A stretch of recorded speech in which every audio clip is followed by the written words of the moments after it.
प्रभु यीशु मसीह के सामर्थी नाम में आप सबों को जय मसीह की।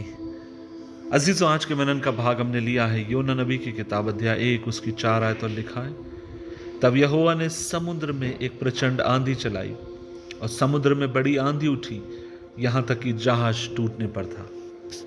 अजीजों, यहाँ पर आप और मैं देखते हैं भविष्यवक्ता योना एक जहाज पर चढ़कर तर्शीश के लिए जा रहा था, लेकिन परमेश्वर ने उससे कहाँ जाने के लिए कहा था? परमेश्वर ने उससे निनवे जाने के लिए कहा और प्रभु ने कहा था निनवे में जा और मन फिराव का प्रचार कर। लेकिन वहां ना जाकर वो तर्शीश जाने लगा, क्योंकि वो नहीं चाहता था कि वहां के लोग कभी संदेश सुने, और उसे ये भी लगा कि अगर वे सुन भी लेंगे तो कभी भी वे लोग वास्तव में अपने मन को नहीं फिराएंगे। इसीलिए वो जाने के लिए तैयार ना था। इसलिए परमेश्वर का वचन कहता है निनवे छोड़कर वो तर्शीश की तरफ निकल गया। लेकिन हम वहां पर यह भी देखते हैं, जब वो इस तरीके से जा ही रहा था, उतने में वहां पर एक बड़ी आंधी और तूफान वहां पर आता है। और हम सब लोग ये जानते हैं कि बड़ी आंधी और तूफान उठी, और उठने के बाद ऐसा लगा जैसे मानो जहाज पूरी तरीके से डूबने पर है। और लोगों ने पता किया उसका क्या कारण है, और तब मालूम पड़ता है कि योना नबी उसका एक बड़ा कारण है। अजीजों, परमेश्वर का वचन कहता, उन्होंने योना नबी कहता कि मुझे उठाकर समुद्र में डाल दो और सब ठीक हो जाएगा, और उन्होंने वैसा ही किया।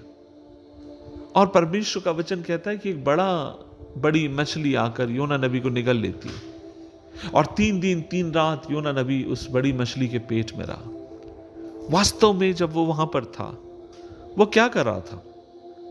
परमेश्वर का वचन कहता है वह वहां पर पश्चाताप कर रहा था, वह परमेश्वर से मांग रहा था। आप और मैं उसकी पश्चातापी प्रार्थना को वहां पर देखते हैं, और वो परमेश्वर से कहता है कि प्रभु आप मुझे क्षमा करें। वो प्रभु से पश्चाताप कर रहा था। अजीजों, एक बात आपसे कहना चाहता हूं, जिंदगी में कई बार जब परमेश्वर आंधी और तूफान मेरी जिंदगी में लेकर आता है, उसमें से एक बड़ा कारण उसका ये भी है क्योंकि वो चाहता है कि हर व्यक्ति परमेश्वर की उपस्थिति में पश्चाताप करे। हर व्यक्ति इस बात को माने कि कहां आपसे गलती हुई है। जब आप और मैं लहरों में होकर जाते हैं, जिंदगी के आंधी और तूफान में होकर जाते हैं, तब वो समय होता है जब हम अपने आप को जांचना शुरू करते हैं, चीजों को समझना शुरू करते हैं, और तब हमें अपनी गलती जब दिखाई देती है, तब आप और मैं परमेश्वर की उपस्थिति में जाकर माफी मांगते हैं। आप सोचिए जरा, जीवन में जब भी आप और मैं टूटे हैं, किन परिस्थितियों में टूटे हैं? जहां पर हमें लगा सब कुछ खत्म हो गया। किस समय सबसे ज्यादा प्रभु की उपस्थिति में हमने आंसू बहाए?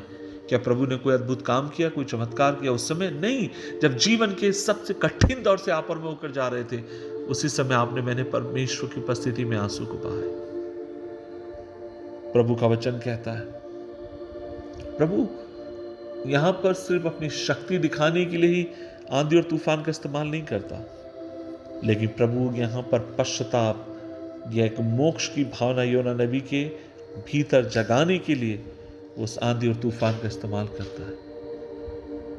अजीज, हम जानते हैं परमेश्वर ने योना नबी को निनवे शहर में घुमाया, और वो घूमता है, परमेश्वर के वचन का प्रचार करता है, अब पूरा की पूरा शहर मन फिराकर परमेश्वर की ओर आता है।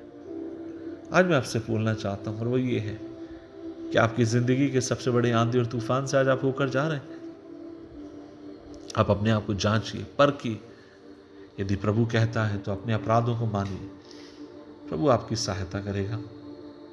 दुआ करें, प्रभु जी हम धन्यवाद देते हैं इस दिन के लिए, हम मिलकर तेरे पास आते हैं। प्रभु जी, हमें पता है कि जिंदगी के जब सबसे बड़े आंधी और तूफान हमारे जीवन में आते हैं, ऐसे समय प्रभु तो हमें ले जाता है, बनाता है।